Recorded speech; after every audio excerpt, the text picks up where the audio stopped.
Kwingine ni kwamba siku chache tu baada ya mkasa wa moto katika shule ya wasichana ya utumishi kule Gilgil, baadhi ya viongozi katika eneo bunge la Kaloleni, kaunti ya Kilifi, sasa wanawataka wazazi kuimarisha nidhamu kwa watoto wao.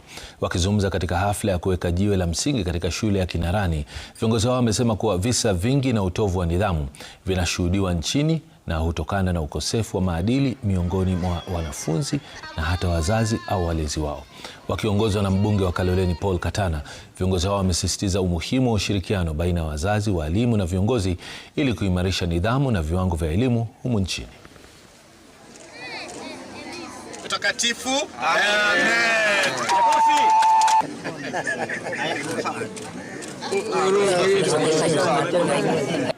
Nyinyi wazazi mna jukumu la kuangalia watoto wenu. Watoto wenu mnaketi nao wakati mrefu, wanaenda shule peke yake kwa muda mchache,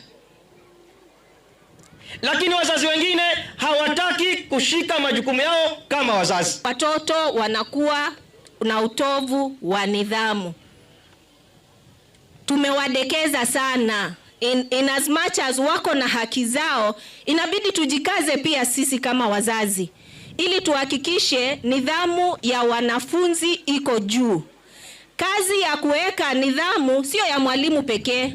Tusiwaachie walimu jukumu letu sisi kama wazazi. Tukumbuke sisi ndio wazazi wa hawa watoto, tushikane mikono pamoja na walimu wao ili kuhakikisha watoto wetu wanadumisha nidhamu.